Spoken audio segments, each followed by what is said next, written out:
ह्या सरकारने आणि माननीय मुख्यमंत्र्यांनी, म्हणजे मी माननीय मुख्यमंत्र्यांचे जरी विरोधक असले तरी जाहीर आभार मानते आज की कोणीतरी थोडी का होईना संवेदना दाखवली या सरकारबद्दल, या सरकारच्या ह्या सगळा जो गलिच्छ कारभार चालला आहे महाराष्ट्रात त्याच्याबद्दल. म्हणजे ज्या उशिरा का होईना पण माननीय मुख्यमंत्री म्हणाले की मी अस्वस्थ आहे. ते दिल्लीला हायकमांडकडे गेले, हायकमांडला त्यांनी सांगितलं की असं असं चाललं आहे आणि हे वाईट होतं आहे. नाराजी व्यक्त केल्याबद्दल मी माननीय मुख्यमंत्र्यांचे जाहीर आभार मानते. एक मिनिट पूर्ण होऊ दे. आणि त्याचबरोबर मला खरं वैयक्तिक बोलायला आवडत नाही, मी कधी बोलतही नाही, पण हा प्रश्न तुम्ही मला विचारायच्या ऐवजी भारतीय जनता पक्ष आणि माननीय सुरेश धस यांना विचारला पाहिजे. आणि त्याचबरोबर ज्या व्यक्तीवर डोमेस्टिक व्हायलन्सची केस आहे, आणि डोमेस्टिक व्हायलन्सची केस मी म्हणत नाही आहे, माननीय कोर्टाने आदेश दिलेले आहेत, हे तुमच्या चॅनलवर आलेले आहेत. डोमेस्टिक व्हायलन्सची केस आहे, पर्सनल आणि बऱ्याच गोष्टींच्या केसेस आहेत. आणि मला एक प्रश्न विचारायचा, हा तर वैयक्तिक झालाच भाग, पण त्याचबरोबर ज्या सरपंचाची हत्या झाली त्याच्या मागे ज्या वाल्मिक कराड होता त्याचा आका कोण होता हे मी एकटी म्हणत नाही, मी तर कधीच मला हे माहिती नव्हतं. हे सगळं माननीय अनेक वेळा सुरेश धसांनी आपल्या सगळ्यांना ती माहिती दिली. आणि ज्या आकामुळे कुटुंब उद्ध्वस्त झालं, कधीतरी त्या देशमुख कुटुंबाला जाऊन विचारा त्यांच्या वेदना. ती काही ब्रेकिंग न्यूज नाही आहे. त्या मुलीचे वडील गेले, त्याच परिस्थितीत त्या बिचाऱ्या मुलीनी परीक्षा दिली. आज तुमच्या सगळ्यांच्या आशीर्वादामुळे चांगले मार्क पडले आणि आता तिची सगळी शिक्षणाची जबाबदारी आदरणीय पवार साहेबांनी घेतलेली आहे आणि ते आपण सगळे मिळून पूर्ण करू. ते सगळं त्या कुटुंबाशी करू, पण तिचे बाबा आपण नाही परत आणू शकत. काय उत्तर देणार त्या देशमुख कुटुंबांना? आणि त्याचे आरोप प्रत्यारोप मी स्वतः माननीय अमित शहांना भेटले होते. मी पुरी नोट घेऊनच माननीय अमित शहांना भेटले होते की माननीय अमित भाई तुम्ही आम्हाला न्याय द्या, कारण का आम्हाला महाराष्ट्रात न्याय मिळत नव्हता. बजरंग अप्पा सोनवणे हा पहिला व्यक्ती होता ज्यांनी, जेव्हा वाल्मिक कराड आणि ही हत्या झाली, पहिल्यांदा खरा आका कोण हा महाराष्ट्राला बजरंग अप्पा सोनवणे आणि सुरेश धसांनी आपल्याला ही माहिती दिली. नाहीतरी कधीतरी आपल्याला कळलंही नसतं, आणखीन खून झाले असते. त्या मुंडेंच्या मिसेस महादेव मुंडेंच्या तुम्ही बघितल्या त्यांच्या वेदना. अहो मी त्यांच्या घरी जाऊन आले, एवढी छोटी छोटी लेकरं आहेत त्यांची. ती महिला आमची भगिनी न्याय मागत मागत फिरली, परवा काही नाही तर आत्महत्या करायची पाळी तिच्यावर आली. आता तिला न्याय मिळतो आणि तुम्हाला कळलंय की काय अमानुष पद्धतीने त्याची हत्या झाली. या हत्या होत होत्या तेव्हा पालकमंत्री कोण होतं? कुणाच्या घरी हे लोक बसून निर्णय घ्यायचे? कोण त्यांच्या मागे होतं? हे मी म्हणत नाही आहे, हे माननीय सुरेश धस आणि बजरंग अप्पा सोनवणेंना विचारा. त्याच्यामुळे मला धक्का बसला. क्लीन चिट, कसल्या क्लीन चिट आहेत ह्या?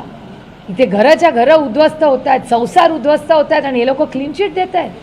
काय एवढे इथे सत्तेचा प्रेम? हे कदापि या राज्यात जर कोणी चुकीचं काम करत असेल आणि कुणाचं कुटुंब उद्ध्वस्त करत असेल ते महाराष्ट्र सहन करणार नाही.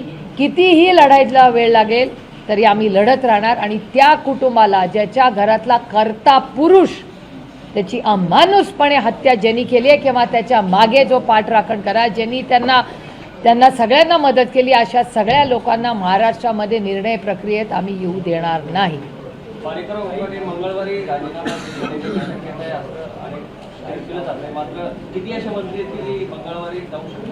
ते किती आहेत मला माहिती नाही आणि माझा काही संबंध नाही कोणीकडे. त्यांना कधीच त्यांचे पहिले व्हिडिओ आले ना तेव्हाच त्यांनी नैतिकतेवर राजीनामे द्यायला पाहिजे होते.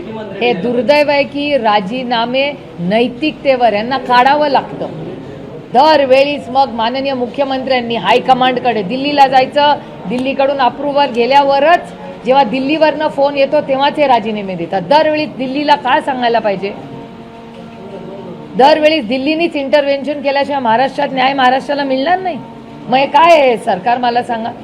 आणि हे कबूल मी नाही करत आहे, त्यांचेच नेते आणि मित्रपक्ष म्हणतात दिल्लीचा क्लिअरन्स. हे मी म्हणत नाही, हा माझा आरोप नाही आहे, तुमच्या चॅनलवर त्या नेत्यांनी केलेलं वास्तव आहे.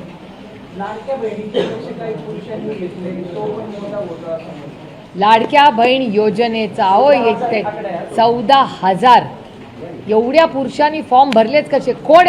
कोणीकडे कॉन्ट्रॅक्ट आहे फॉर्म भरायचा त्याची इन्क्वायरी केली पाहिजे आणि ईडी आणि CBI त्यांच्या मागे लागली पाहिजे. एरवी छोट्या छोट्या गोष्टींना ईडी आणि CBI लावतात लोकांच्या मागे, विरोधी पक्षाच्या मागे. इथे तर एवढा मोठा भ्रष्टाचार आहे, मग भ्रष्टाचार असाच जाणार.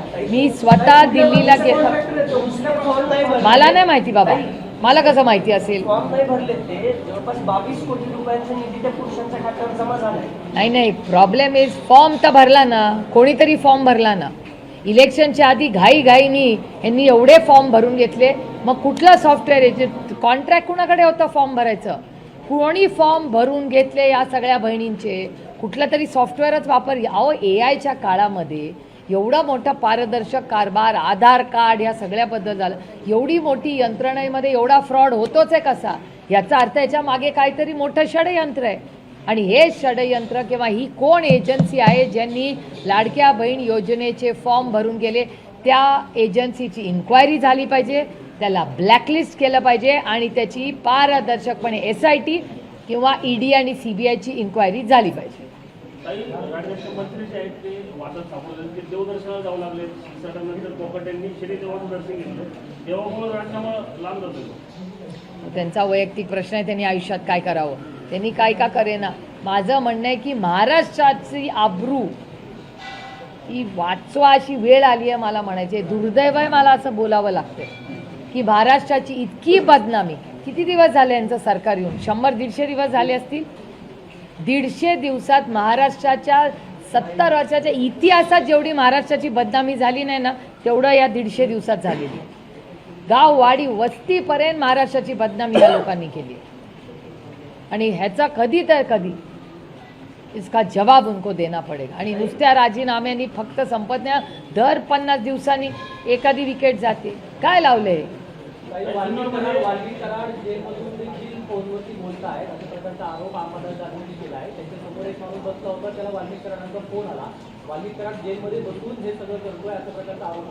अहो कशाला? देशमुख कुटुंबांनी तुमच्याच चॅनलवर दाखवलंय VIP ट्रीटमेंट चालली होती त्या वाल्मिक कराडांना. मी माननीय आपला परवाच्याच दिवशी बजरंग अप्पा सोनवणे माननीय अमित भाई शाहची वेळ मागितली आहे 2 केसेससाठी.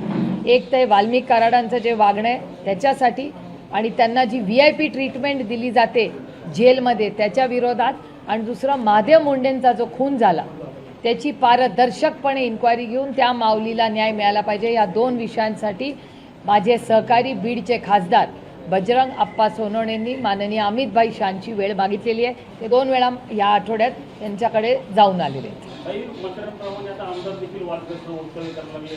जुन्नरमध्ये काल आदिवासी विभागाची बैठक होती, त्यावेळेस खात्याला मूर्ख मंत्री मिळाले, चोर मंत्री मिळाले असा उल्लेख शरद सोनवणे केला. काय म्हणाले? मूर्ख मंत्री मिळाले, चोर मंत्री मिळाले असं बोलले? आमदार देखील रामकृष्ण हरी बाबा, मी याच्यावर बोलणार नाही. माननीय मुख्यमंत्र्यांना पाठवून द्या ते व्हिडिओ.